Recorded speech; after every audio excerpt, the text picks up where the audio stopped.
ओम श्री गणेशाय नमः। ओम श्री गणेशाय नमः। ओम श्री गणेशाय नमः।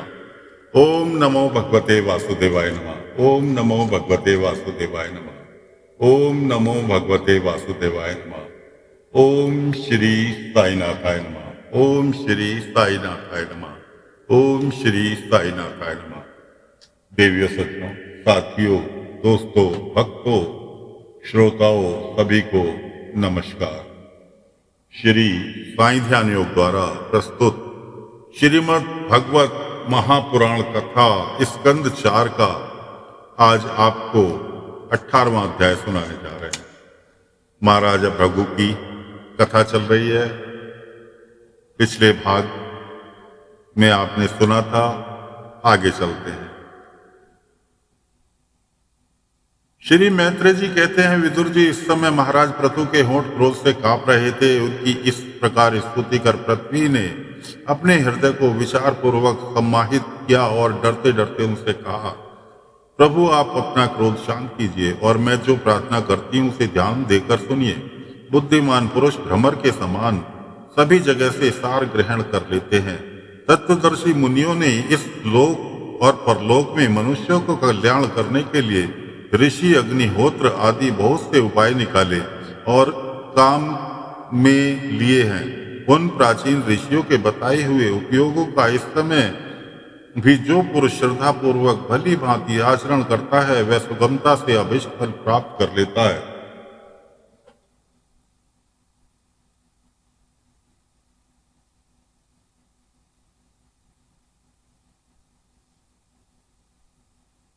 परंतु जो अज्ञानी पुरुष उसका अनादर करते हैं, अपने मन कलंकित उपायों का आश्रय लेते हैं, उसके सभी उपाय और प्रयत्न बार बार निष्फल होते रहते हैं। राजन, पूर्व काल में ब्रह्मा जी ने जिन धान्य आदि का उत्पन्न किया था, मैंने देखा कि यम नियम आदि व्रतों को पालन न करने वाले दुराचारी लोग ही उन्हें खाए जा रहे हैं। लोक रक्षक आप राजलोगों ने मेरा पालन और आदर करना छोड़ दिया, इसलिए सब लोग चोरों के समान हो गए। इसी से यज्ञ के लिए औषधियों को मैंने अपने में छिपा लिया। अब अधिक समय हो जाने से अवश्य ही वे धान्य मेरे उदर में जीर्ण हो गए हैं। आप उन्हें पूर्वाचार्यों के बतलाए हुए उपाय से निकाल लीजिए। लोकपालक वीर, यदि आपको समस्त प्राणियों के अभीष्ट एवं बल की वृद्धि करने वाले अन्न की आवश्यकता है, तो आप मेरे योग्य बछड़ा, दोहन पात्र और दूहने वाले की व्यवस्था कीजिए। मैं उस बछड़े के स्नेह से पिनाकर दूध के रूप में आपको सभी अभिष्ट वस्तुएं दे दूंगी। राजन, एक बात और है, आपको मुझे समतल करना होगा, जिससे कि वर्षा ऋतु बीत जाने पर भी मेरे ऊपर इंद्र का बरसाया हुआ जल सर्वत्र बना रहे, मेरे भीतर की आर्द्रता सूखने न पावे। यह आपके लिए बहुत मंगल कारक होगा। पृथ्वी के कहे हुए ये प्रिय और हितकारी वचन स्वीकार कर महाराजा पृथु स्वयंभू मनु को बछड़ा बना अपने हाथ में ही समस्त धान्यों को धो लिया। पृथु के समान अन्य विज्ञजन भी सब जगह से सार ग्रहण कर लेते हैं, अतः उन्होंने पृथु के द्वारा वंश में की हुई वसुंधरा से अपनी अपनी अभीष्ट वस्तुएं धो ली।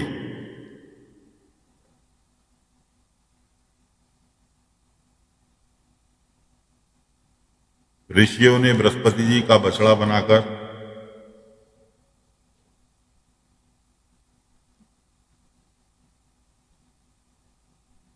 इंद्रिय, वाणी, मन और श्रोत रूप में पात्र पृथ्वी से वेद रूप पवित्र दूध दुहा। देवताओं ने इंद्र को बछड़े के रूप में कल्पना कर स्वर्ण में पात्र में अमृत, वीर्य, मनोबल, ओज, इंद्रिय बल और शारीरिक बल रूप दुहा।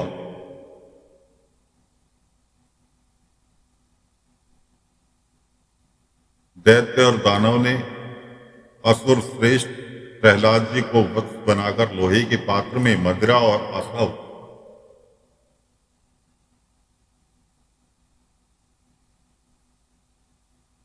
ताड़ी आदि रूप दुहा।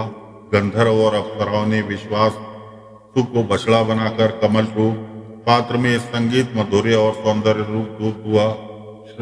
श्राद्ध के अधिष्ठा महाभाग पितृगण ने अयरमा नाम के पितृश्वर को वत्स बनाकर मिट्टी के कच्चे पात्र में श्रद्धा पूर्वक काव्य पितरों को अर्पित किया जाने वाला अन्न रूप दूध दुहा।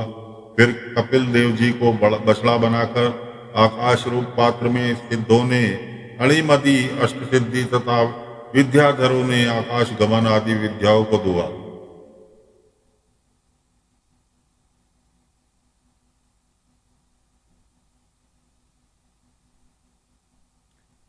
किम पुरुष आदि अन्य मायावियों ने मैदानवय को बछड़ा बनाकर तथा अन्नदान होना, विचित्र रूप धारण कर लेना आदि संकल्पमयी माया को दुग्ध रूप से दुआ। इसी प्रकार यक्ष राक्षस तथा भूत पिशाच आदि मांसाहारियों ने भूतनाथ रुद्र को बछड़ा बनाकर कपाल रूप पात्र में रुद्रावसु रूप दुहा। बिना पन वाले सांप नाग और बिच्छू आदि विषैले जंतु को तक्षक को बछड़ा बनाकर मुख रूप पात्र में विष रूप दुहा। पशुओं ने भगवान रुद्र के वाहन बैल को वस्त्र बनाकर वन रूप पात्र में दूध दुहा।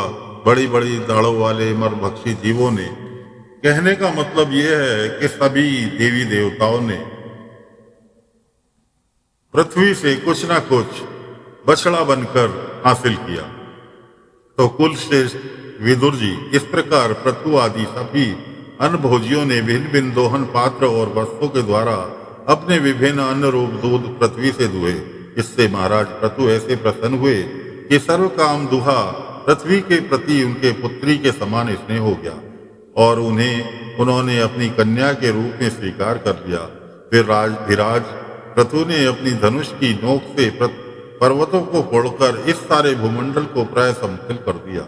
वे पिता के समान अपनी प्रजा के पालन पोषण की व्यवस्था में लगे हुए थे। उन्होंने इस समतल भूमि के में प्रजा वर्ग के लिए जहां जहां यथा योग्य निवास स्थानों का विभाग किया। अनेकों गांव, कस्बे, नगर, दुर्ग, अहीरों की बस्ती, पशुओं के रहने के स्थान, छावनियां, खाने, किसानों के गांव, पहाड़ों की तलहटी के गांव बसाए।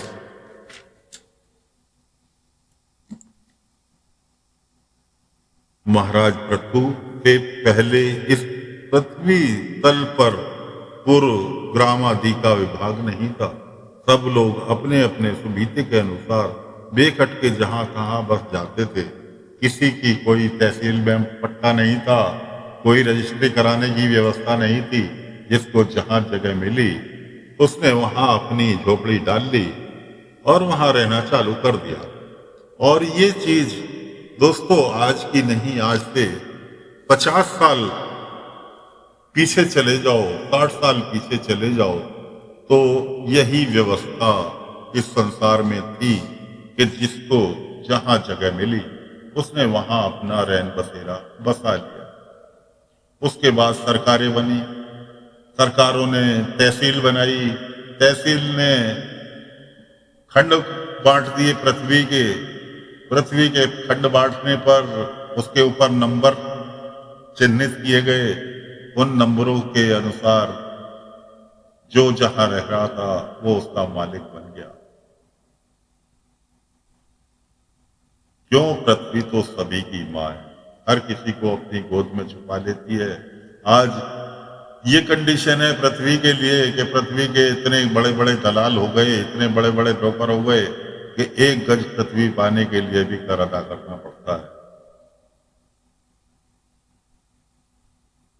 कि जिस समय आदमी अपनी अंतिम यात्रा कर के जाता है, हिंदू हो या मुसलमान, सिख हो या ईसाई, जाना तो पृथ्वी के पास ही है। हिंदुओं में चिता जलाने का प्रावधान है तो चिता जलाने के लिए भी घाट के ऊपर कर तो देना ही पड़ेगा चिता जलाने का, वरना आप चिता नहीं जला पाएंगे। तो साथियों, प्रभु की लीला, उनकी माया, कहीं धूप कहीं छाया। फिलहाल ये 18वां अध्याय यहाँ पर समाप्त होता है। कल फिर नए अध्याय के साथ हाजिर होंगे। फिलहाल कुछ लोगों का कहना है राधे राधे जपो चले आएंगे बिहारी। दोस्तों, राधे राधे जपने से बिहारी नहीं आएंगे। बिहारी को तो दिल से चाहना पड़ेगा, बिहारी को ही चाहना पड़ेगा। जब भी बिहारी आएंगे, राधा जी तो अपने आप आ जाएंगे उनके साथ। क्यों? जहां विष्णु भगवान है वहां लक्ष्मी माँ छोड़कर जा ही नहीं सकती। तो इसलिए राधे राधे जपने से बिहारी नहीं आएंगे, विष्णु भगवान लक्ष्मी जी को प्रसन्न करने से नहीं आएंगे। विष्णु भगवान को स्वयं प्रसन्न करना होगा, और विष्णु भगवान को प्रसन्न करने के लिए ये महाभागवत कथा आप तक श्री साईं ध्यान योग द्वारा पहुंचा रहे हैं। इसको ध्यान से भगवान को मन में बैठाकर भगवान की मूर्त को आंखों के सामने अपने दिमाग में अपनी आंखों में बसाकर कथा का श्रवण करें, तो बिहारी विष्णु भगवान श्री हरि श्री राम अवश्य आपके पास तक आएंगे। और आपके पास तक अगर विष्णु भगवान आ गए तो माँ लक्ष्मी तो अपने आप ही आ जाएंगी, क्योंकि जहाँ जहाँ श्री हरि है वहाँ माँ लक्ष्मी का वास हमेशा के लिए होता है। जहाँ विष्णु प्रेम, श्री हरि प्रेम, श्री कृष्णा प्रेम है, वहाँ माँ लक्ष्मी कभी छोड़कर आपका साथ नहीं जाएंगी, वहाँ आपके साथ ही रहेंगी। तो प्रेम से मेरे साथ बोले, ओम नमो भगवते वासुदेवाय नमः। ओम नमो भगवते वासुदेवाय नमः। ओम नमो भगवते वासुदेवाय नमः।